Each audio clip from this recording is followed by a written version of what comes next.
The emergency session of the Galactic Council had been declared with only one agenda: the human problem. Admiral Rel Denning stood alone at the very center of the Grand Chamber, a single human surrounded by 300 alien species arranged like tiers of judgment. The chamber's crystalline ceiling reflected prismatic light across the hall, making her appear small, exposed, and already condemned. High Arbiter Zeloth, a towering, crystalline being whose faceted form seemed carved from living diamond, activated the central display. Ambassador Denning, he began with cold authority, humanity is charged with violating the technological advancement accords. You have been developing restricted weaponry in secret. The penalty is expulsion from the galactic community and enforced quarantine of your entire star system. Denning did not flinch. We have developed weapons, she admitted calmly, but we have violated no law. We submitted 17 formal requests for defensive capabilities over 30 years. You denied every one. You insisted Earth was too primitive to manage advanced armaments and demanded we trust the Council for protection.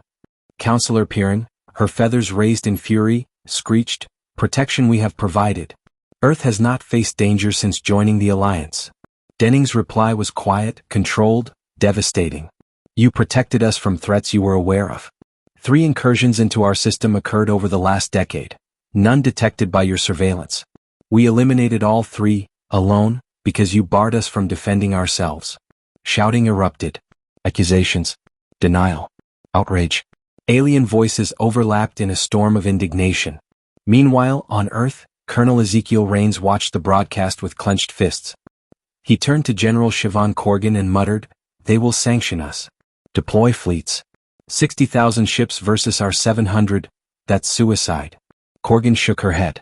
"Not 700, Colonel. That's simply what they could detect." Her voice hardened into iron. "We built something they do not have language for yet." Back in the chamber, Zeloth leaned closer, jagged light glinting across his crystalline body. "You will surrender your vessels for disarmament. You have 24 hours, or face annihilation." Denning's posture remained perfectly composed. "No." The word struck the chamber like a detonation. Chaos rose again, angry, shocked, confused voices clashing. But Denning raised her chin. "Before you dispatch fleets, allow me to show you something. Dr. Omari Blackwood, if you would." A shimmering holoform appeared beside her. The aging scientist bowed slightly. 30 years ago, the Council denied Earth the right to self-defense. You feared humanity's unpredictability, and you were right to fear it. He smiled in a way that made hardened warriors shift uncomfortably. You monitored every ordinary form of progress. So we stopped using ordinary forms. Instead, we developed what you could never imagine. He entered a command. Space changed. The Grand Chamber fell utterly silent as Blackwood's command executed. At first, nothing appeared on the projection, only the view of a remote sector at the edge of the Sol system. It looked empty, a void of cold starlight and gravitational quiet. Confusion rippled through the delegates, then space itself lit up with impossible geometry. Like shadows forced into form, 300 warships materialized from literal nothingness. Not cloaked, not concealed. They had not existed in visible dimensions until that moment. Their surfaces shimmered with a darkness deeper than space, a lattice of dark matter wrapped in extra-dimensional armor. Weapons hummed along their hulls, strange cannons that bent light wrong, implying physics beyond comprehension. Counselors who had mocked humanity moments earlier stood frozen in horrified awe. Zeloth's crystalline body flickered. This is not possible. Dark matter cannot be shaped. It cannot be confined. His voice cracked, alien fear trembling inside it. Not by your methods, Blackwood agreed. But humans innovate best when denied. So we stopped chasing the science the Council allows and began pursuing the science it cannot detect. His fingers moved and schematics filled the air, mathematics that caused multiple Council members to recoil as if struck.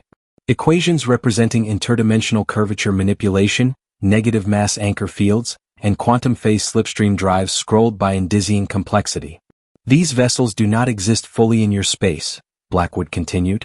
They flicker between dimensional layers. No sensor can track what refuses to remain entirely real. How many? Whispered Piran, feathers now quivering in terror, not indignation. The 300 you see now, Blackwood said, represent one battle group. We have 50 such groups. The chamber gasped. 15,000 ships, he clarified, all invisible to every detection system your civilizations possess. all armed with weapons that bypass your defenses entirely. Panic crept into the air like a contagion. The power dynamic that had defined the galaxy for centuries had just been shattered, effortlessly, by a species considered too primitive to be trusted with advanced tools.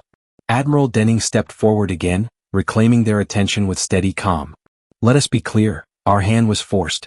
The Council's distrust did not prevent human progress, it redirected it. You made us hide, and in hiding, we grew unchallenged. Zeloth attempted to recover some semblance of authority. You expect us to believe you did this out of necessity? That this abomination of power, is defense? Denning met his crystalline gaze. If we meant conquest, your fleet would already be gone. We have no desire to rule.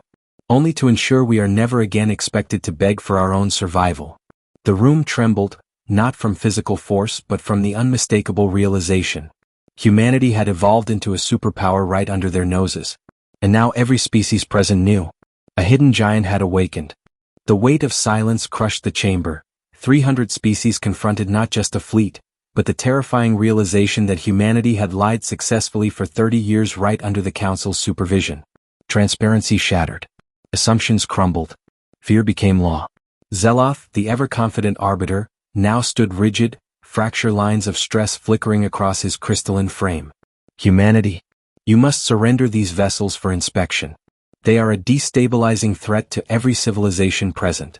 Forcing us to disarm the only shield we possess? Denning replied, voice sharp enough to cut steel. We did not build these ships to frighten the galaxy. We built them because the galaxy refused to protect us. A murmur traveled the chamber. The implication was chilling. How many threats? Asked a voice from the aquatic sphere near the council dais. A Deplorian delegate, a species known for measured logic, leaned forward. 3, Denning answered, gaze unwavering. 3 hostile attempts to enter Sol territory. None detected by your monitoring systems. All neutralized by our invisible fleet. The Council's negligence, Blackwood added, nearly cost humanity its existence. We ensured it would not happen again. Delegates exchanged frantic glances. Fear had become respect, and respect was quickly evolving into dependence. Because in that moment, one truth suffocated every other thought. If humanity withdrew, the galaxy would lose its strongest hidden wall. Zeloth steadied himself. Authority demanded he speak, even as certainty abandoned him. The Council will deliberate. The chamber emptied into dozens of private deliberation chambers, voices raised in panic, arguments hissing in languages beyond sound. For the first time, the elder species feared not humanity's violence, but humanity's initiative.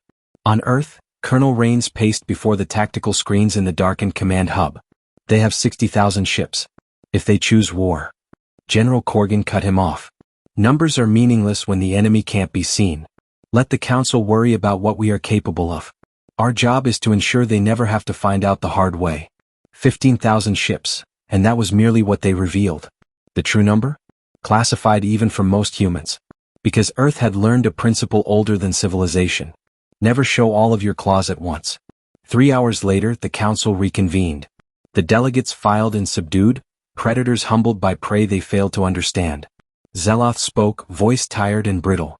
The Council has reached a new decision. The sanctions vote is suspended. Earth will be granted complete military sovereignty. Full membership on the Security Council with veto authority. And he lowered his head, a gesture of submission unseen in centuries. We formally apologize. Denning nodded once. Come. Controlled. Victorious, but not triumphant. We accept. And pledge these capabilities only to defense, ours and that of our allies. Every species exhaled as if saved from the brink. But the galaxy did not yet grasp the truth. Humanity had just become the silent superpower the universe would fear, and need, forever. The council chamber emptied in ripples of unease, leaving Admiral Denning alone with the knowledge that the galaxy had transformed in a single meeting. Humans, once ignored, belittled, denied, now stood among the most powerful species in existence. Back on Earth, the command hub pulsed with quiet victory. Dr. Blackwood leaned back from the console, exhaustion shadowing his expression but pride burning bright in his eyes. They never saw us coming, he said with a weary laugh. General Corgan crossed her arms. And they still haven't seen everything. Colonel Rains looked between them, brow raised. We're already fielding 15,000 dark matter ships. What else do we have? Blackwood gave a thin smile, one that conveyed both brilliance and danger. What we revealed today was the first generation, he explained. The stable prototypes. The versions I'm willing to let other species know exist. But the next class. He tapped a console and a new hologram rose, sleek, predatory silhouettes that bent light simply by existing. Let's just say, if the Council fears us now, they are not ready for what comes next. Rains exhaled slowly. So we keep building. We always keep building, Corgan said. Never let your opponent believe they've seen your full hand. Denning entered via secure transmission, her image crisp above the table. The vote is overturned. They're terrified, but they're trying to hide it. That fear will turn into respect, if we handle this correctly. And if they decide fear should become preemptive action? Rains asked. Denning's eyes hardened. Then they will discover what true invisibility means. A quiet fell over the room as each officer considered the colossal implications. Humanity now hovered between two futures. Guardians of the galaxy, or the nightmare every species feared. On the Council's world, Zeloth stared at the now dark projection of the Sol system. His crystalline fingers trembled. We nearly pushed them into becoming monsters, he whispered. No, Counselor PRN corrected softly. We pushed them into becoming stronger than us. It is only their choice, not ours, that determines whether that strength will protect us, or end us. Fear, respect, dependence. The galaxy finally understood what Earth had always known. Underestimating humanity is the most dangerous mistake anyone can make. Weeks passed. Diplomacy resumed, but everything had changed. Council fleets adjusted their patrols to avoid accidental aggression. Treaties rewritten. Power dynamics shattered. Across the stars, messages echoed in hushed tones. Do not provoke Earth. They build in the dark. Humanity had not won through conquest or intimidation. They won through patience. Through hidden genius. Through a refusal to remain vulnerable. A species once dismissed as primitive was now the quiet apex of galactic strategy.